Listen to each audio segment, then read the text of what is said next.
losing, but you can't show your quarterback up like that. Nobody. I don't think anybody with Buffalo because their expectations. They did everything they possibly could. I think being the general manager, he ran out and tried to retool. He's like, look, we're so close.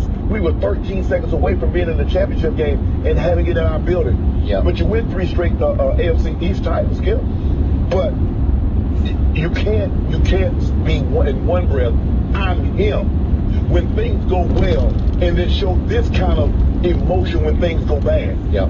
Last year in the divisional round against Kansas City, they lost, Skip. Here. Was he okay? Not playing up standard. Was that the standard? Because you lost now. You had 3 catches for 7 yards, and you lost to Kansas City. Were you okay with that? So my question is, Skip, he had 4 catches on Sunday for 35 yards. Let's just say for the sake of argument. How many targets? Yeah, I don't know. 10 targets. 7 targets? No, there was like 10 or 11. 10 targets. 10 targets? Maybe. I don't He had his lowest catch rate percentage of his career in Buffalo. But go ahead. So let me ask you, I want to ask Stefan this. Let's just say for the sake of argument, you still lose. But you have 8 for $145 and 2 touchdowns. Are you doing this on the sidelines? Because if you're not doing this on the sidelines, you're telling me it's more about stats than the results. Ooh, okay. We'll never know. Because I can't, you say you're okay, you know, you got a problem with my reaction, but not the results.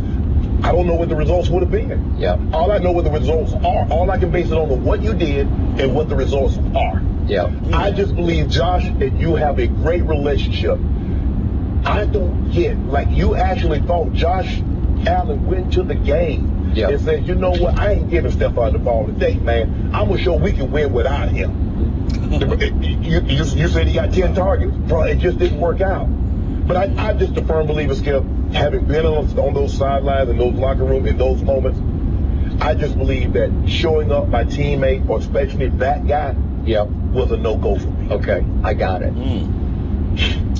Agree with everything you said. All of the above, completely out of line. Even tweeting, it's just out of line. It's not a good look. But he had a whole day. Skip, I can see if he tweeted this right after the game. No. But you got a 24-hour cooling off period. Yeah. He might be another Twitter victim to me, where he's just reading so many responses, so many ads, so many mentions. Yeah. And he finally says, okay, I've had enough. I'm going to go bang, bang, bang right back at you. Okay, I'm only going to defend him on one count. Okay. That position he plays, as you well know, is the ultimate dependent position. Absolutely. Because you can't throw the football to yourself. Right. Yep. And you're a prisoner and sometimes a victim of what the quarterback doesn't do. I believe he believes that stats and results are intertwined, because he believes this team goes as he goes. Right. And you can make a case for that. Yeah. So they're all part and parcel of each other, where you say, is it about stats or winning? And he said, I'm about both, because if I get my stats, we win. That would be his mindset right here, right now. I just believe he gets increasingly frustrated with his quarterback, because I've told you from day one about Josh Allen. He's a little too acclaimed for me already. He's already thrust upon too high of a pedestal that he has not earned yet, because he makes sensational hard throws, and he misses way too many easy throws. The routine is what Joe Burrow does, and it's why he's not that sensational to watch, because he's just dealing, man. He just, whatever you give me, I'll take that, and I'll take that, and I'll take that. And if you do give me that one up the rail, I'll throw it to Jamar up the rail. Right. But the point is, Josh will throw 2 or 3 balls a game where you just sit back and say, nobody can do that, except maybe Patrick. Right. But the point is that if he throws 2 or 3 a game, you're like, why would he do that? That's what happened. So that's why he was doing this to him, because he felt like he was open way more times, and Josh couldn't get him the ball. And when he was open and he did throw him the football, he threw him poor balls that he couldn't get to or catch, or that they easily defended. Poor balls? So he caught 1 ball for 8 yards throughout the second half, and it drove Stefan Diggs out of his mind until he lost it. What do you say? Emotions running so high. You have no logic. Okay, there's no logic left. So he's grandstanding, showing him up in front of the world. To Josh's credit, he just kept his head down like this and never even acknowledged it. Right. Okay. The reason I'm torn about this one is I wanted to see a little more of that anger and emotion from my team in the next game at San Francisco, and I didn't see it.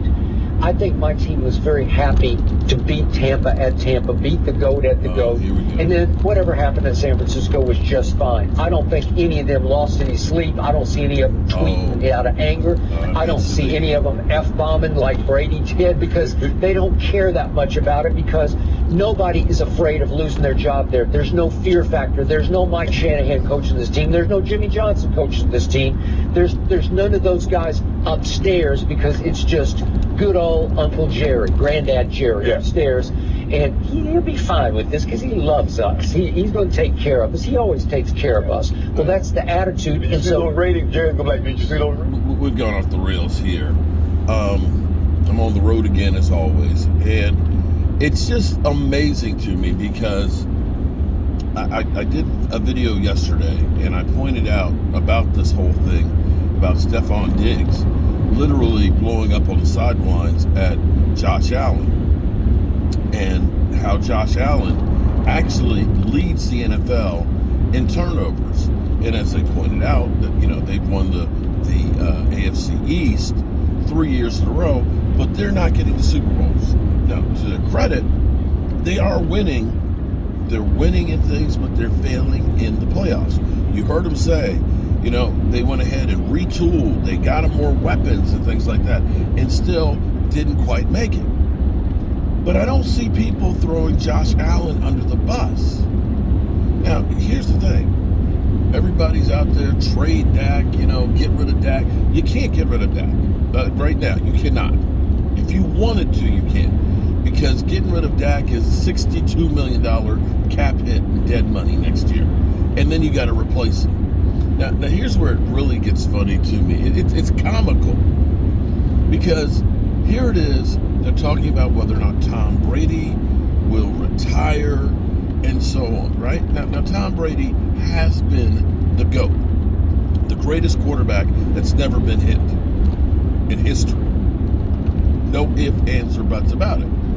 But you can only be good for so long. The thing that was actually amazing, they didn't say Tom Brady failed in the playoffs. They said, well, he no longer had a running game. That play action, and this is what I didn't get it on in time, but play action, they only ran play action 15% of the time, which was the lowest in the NFL because they could not run the football, right? But when they did run play action, that's Tom Brady's strength, and they were number one in production with play action. Wow. But without being able to run the football, Tom Brady can't succeed. So why is it we can look at Tom Brady and say he didn't have the people, the supporting cast around him to be successful this year, being it was an 8-10 season for him, his lowest QBR rating in his career, the least, or since 2006, the least amount of wins he's had in his career as a starting quarterback. How is it we can go ahead and say he did not have enough around him to be successful, and then turn around and say with the Cowboys, maybe can you do me a favor? Can you look up Pro Football Focus's wide receiver group 2022 rating? Because we had CeeDee Lamb and a bunch of guys. They pointed out in that Tom Brady's wide receiver room was 18th. And I can guarantee you that our wide receiver group is not in the top 20. Why can't we as fans or the talking heads look at this and say, we need more weapons? Jerry Jones, without admitting that they screwed the pooch, admitted that they screwed the pooch by trying to go ahead and get Odell Beckham Jr., by bringing in T.Y. Hilton. And people go around and say, well, just get another quarterback because look what Brock Purdy's doing. Well, I hate to tell you guys, the weapons that they have in San Francisco wide receiver. Already have that particular. Where the Cowboys wide receiver group ranks? Do they have rankings in there? This is individuals. No, I need the whole wide receiver group. I don't know if we're going to fund that or not. But when you look at the amount of weapons that they have on San Francisco, once Tony Pollard went down, we had one weapon. That's it. And they could key on it. And what we have to understand is the reality in football is by having multiple people you have to cover, you spread out the field. And when you spread out the field, then you get easier passes. It's the bottom line of football.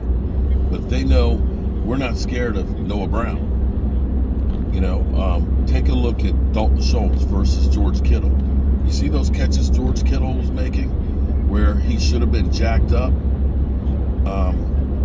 Dalton Schultz is having a hard time catching uncontested balls on the sidelines. So there is a difference here. There's a difference here. And I'll tell you what.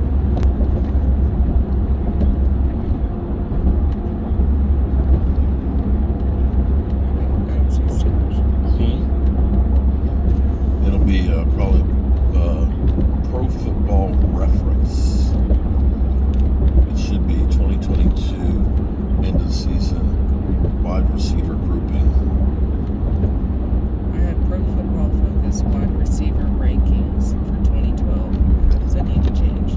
But it's not the group, it's individuals. Yeah. Okay. I actually want to see collectively where well, Team rank. yeah, team rank. There you go. Tell you what, y'all, this bad boy is up in the air. Oh, we hit the bridge. Well, let's hope we don't hit the bridge. We just ride on the bridge. Oh, boy.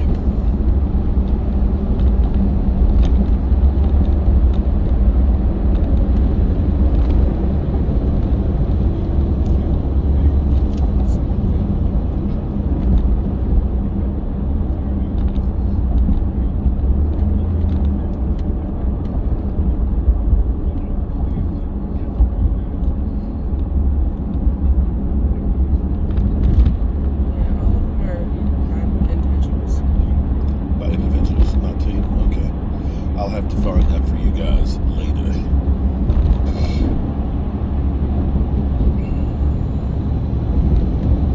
PFF stands for Pro Football Focus, which grades a player's performance and ranks them by position.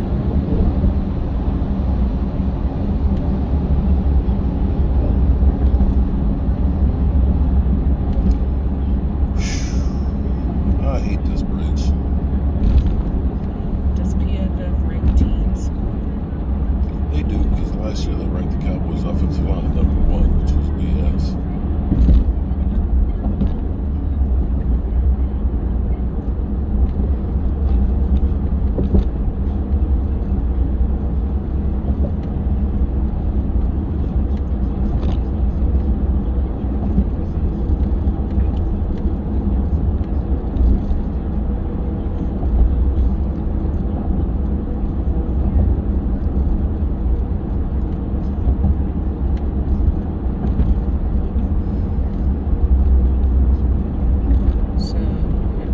Team grades are overall, offense, defense, special teams.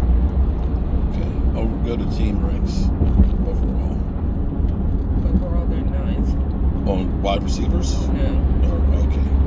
just overall. And then They don't like the stuff is subcategory? locked. Okay, may have to have the paid version. Okay, that's all right. But it's safe to say, well, CeeDee Lamb is probably one of the highest ranked wide receivers. But I guarantee you that Noah Brown and crew are probably some of the lowest ranked ones. Can you go through wide receivers and individuals? So where are those locks? Oh yeah, that's you have to have paid version. Okay. I'll need to get with my buddy then. Brother Roz. All right, good people.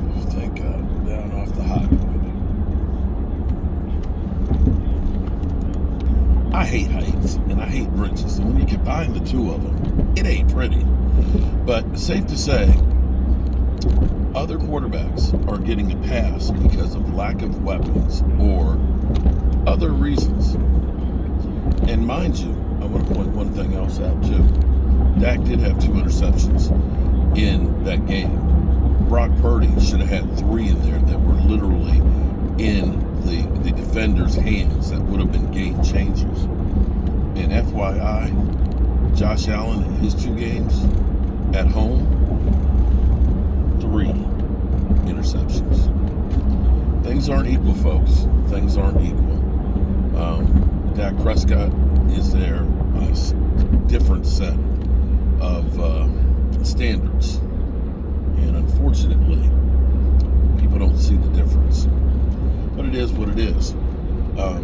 My solution still is, Can you get over there? well, can I get over there? Yeah. As in take the exit? No, just forget it. Okay.